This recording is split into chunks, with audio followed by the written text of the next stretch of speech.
Okay, friends. Hello, out there in YouTube land. This is Michael Wilson Barber's little YouTube channel. So this is a movie review of a movie I saw yesterday. It's called A Complete Unknown, starring Timothy Chalamet as Bob Dylan. So I don't do a lot of movie reviews, but I've had a day to think about this. I'm not Siskel and Ebert, but I give it 4 out of 5 stars. Say it's a very good movie, and it's not your usual music cliche biopic like the Ray Charles one or the Johnny Cash one or whatever, or the Buddy Holly story. But it's good, but they go in a little bit different direction, so that makes it kind of good that it's not just a cliche music biopic. I would say the acting is a positive, man. Really good acting, especially Timothy Chalamet, who plays Bob, my friend Bob. I foresee Oscar nominations coming from this. Pete Seeger is played by Ed Norton. Man, it's like you think Pete and Bob are there, like the real dudes.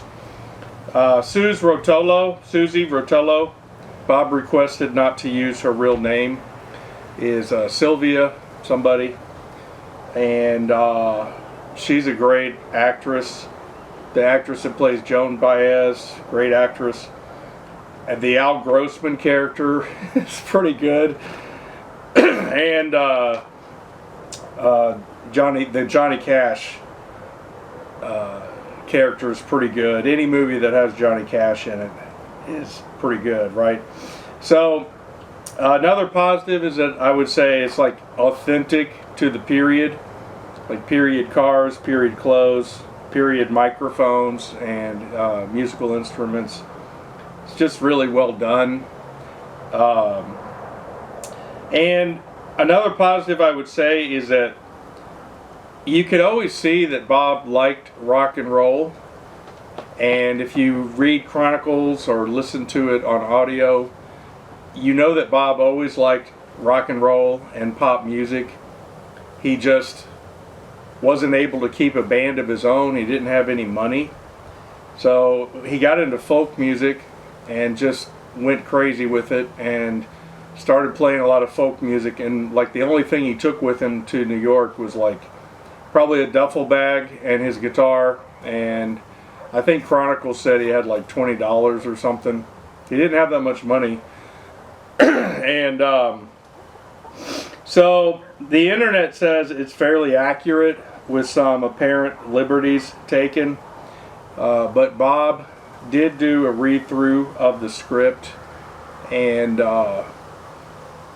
it seems fairly accurate, I guess, to show some of the things that aren't in Chronicles, which I would also say that's a minus. For me, I wanted to see, well, I'll get to that.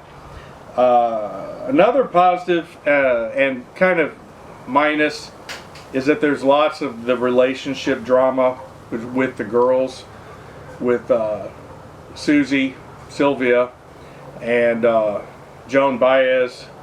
I could have done without some of that, but on the other hand, the positive is a lot of people who aren't a Bob Dylan fan or don't know much about him, to have like girl and boy relationships in films and stories is really popular. It adds to the drama. So I take that as a positive kind of and a negative. Another negative is that, again, I see some Oscar nominations coming for the actors and actresses. Man, really good acting. Another negative is that some of the Woody Guthrie interactions were initially positive, and then at the end, where Bob tries to give the harmonica back to Woody, and then he like drives off on his motorcycle. It's like, man, that's sad. And I wonder if that happened in real life. I know there was a time where he either stopped seeing Woody or the last time he saw Woody before he died. I don't know. I mean, the symbolism, of course, is like, hey, I'm over you, or I'm over folk music, or whatever it was. I'm giving you back the harmonica. I don't know. I wonder if that really happened or not. But that was sad. That made me sad. Another negative is that I would have liked to see more of Chronicles Volume 1 that Bob wrote. He probably will never write Chronicles Volume 2. He's 83. I would like to see more about John Hammond and how he signed a contract and the studio time. But because I'm a Bob Dylan fan, that is natural, right? I would have liked to see a little bit more about his childhood in Duluth and Hibbing, and his time in Minnesota, which is all in Chronicles, and his time at the Cafe Wha, where he met Tiny Tim and was there. He was with who's that hog farm guy? Wavy Gravy. He met some other people at the Cafe Wha, and he really didn't have any money. He was staying at different people's apartments before he met Susie Rotolo. Let me end with a positive. I really like the way that the Newport Folk Festival in '65 is portrayed. It's interesting. It shows some fighting behind the scenes about turning Bob's electricity off, and also how the leaders of the Newport Folk Festival tell Bob, not to go electric, and it shows that what's Bob gonna do? Like, I'm gonna do what you tell me to do, or I'm gonna do what I want to do with music I'm already playing on album. I don't fully understand that, because you had Johnny Cash there, and he was not fully unplugged. He had a band with him. I don't know. It's like they're giving Bob a really hard time about going electric, but Johnny Cash had a band, and he was not fully acoustic. So, but I liked kind of how that was portrayed, and how it was kind of the climax, or sort of the end of the movie.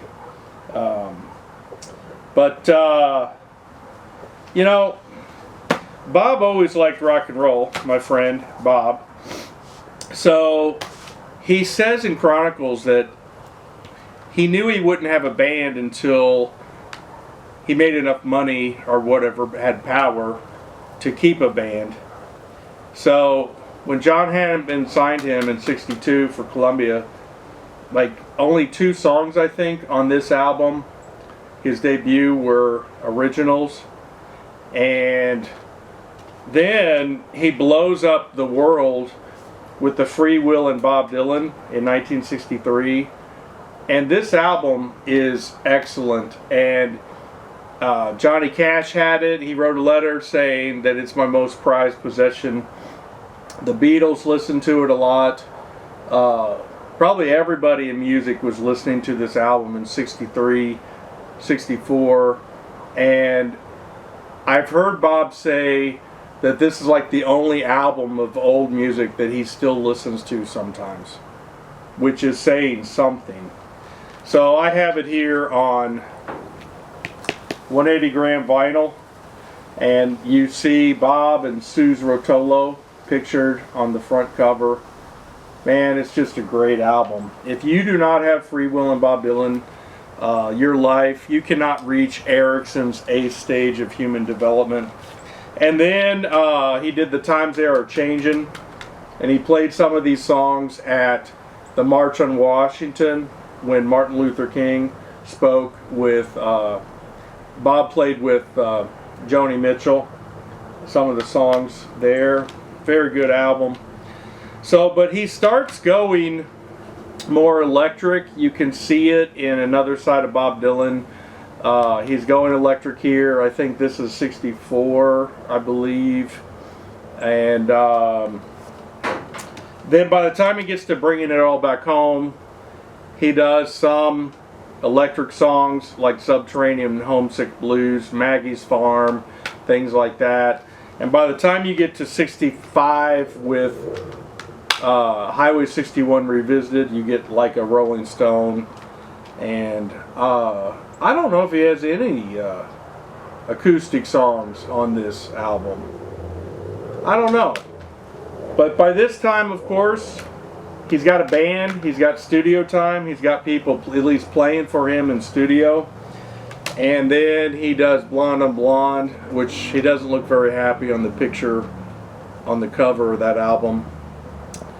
And then he apparently has a motorcycle accident and is married to Sarah and disappears for like a year or two and does all the basement tapes in the house, the big pink house, with the band. He does have a band, Ronnie and the Hawks, and they just call themselves the Hawks, but they start calling themselves a band. So, good movie. I'm a Bob Dylan fan, of course, but also as a fan of film. I like the movie. Could have done without some of the relationship drama, but see it in a theater near you. And yeah, good film, good job everyone who was responsible for this film, and especially the actors and actresses, just very well done. So, as Bob Ross says out there, God bless and goodbye.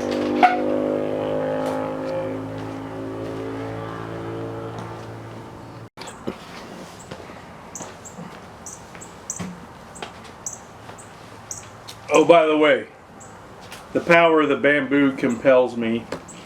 I have a follow-up thought that I wanted to share. I've been thinking about this since yesterday, seeing the movie. Is that one thing the movie shows is Bob Dylan's skill at writing songs. So he could do covers, and a lot of people do covers, but he starts writing songs early on. And he's particularly gifted at it. The way he talks about it in Chronicles is that he used to read a lot. He read a lot of poetry. He read a lot of history. He studied a lot of folk music and rock and roll too, probably. And was looking for deeper meaning in his music, which is part of the reason he liked folk. But he's just so gifted at writing. He's better at writing songs than Joni Baez. He's better at writing songs than Johnny Cash. Johnny admires him greatly, including, I've heard John say, he likes John Prine, Bob Dylan, a few other, like Steve Goodman, a few other songwriters that he used to listen to get inspired. But, I mean, the talent of the guy, especially when he was young, like by the time he was 25, he probably wrote 100 songs, 150 songs in those first 4 or 5 years. And it's just amazing. And there's a bunch of outtakes when he was doing all these early albums that were not released. And they were released 30 years later on Chronicles. So, just an amazing songwriter. He's probably a musical talent like 1 in 1,000 people or 1 in 10,000 people. Kind of like a Babe Ruth or a Mickey Mantle or Joe DiMaggio or an Albert Pujols or Stan Musial or Ted Williams. I mean, someone who comes along at the right place at the right time and is just a great talent at what they do. And I don't know what his Myers-Briggs is, but he's definitely in the artistic quadrant where he thinks that way.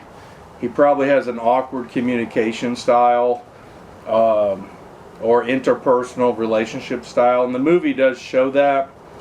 But I like how it showed like his musical writing ability, and he's just writing so many songs. A lot of artists, like a band, will have a set of songs that they write, and they may produce 1 album, 2 albums, and then they start running out of stuff to write. Like Kiss, for example, were good songwriters, but by the time they got to Dynasty and Unmasked, and they were running out of material. And I think The Elder's an excellent album because they went in a different direction and they were inspired and able to write stuff new. But then by the time they got to Killers and Creatures, they were getting a lot of outside songwriters. So artists and bands run out of material a lot of times. So the Beatles never ran out of material. The Stones started writing their own songs, which greatly helped them. But man, Bobby Dylan was just cranking out the songs. And he kept doing it even through the 70s and 80s, 90s, early 2000s. But he said later, I heard him say, with Ed Brinkley, I think, he just couldn't do it like he used to, he was not busy born as being dying. I mean, who writes stuff like that? Anyway, great songwriter. The movie shows his ability at songwriting, so that's also a positive. Okay, feel the power of the bamboo. God bless and goodbye.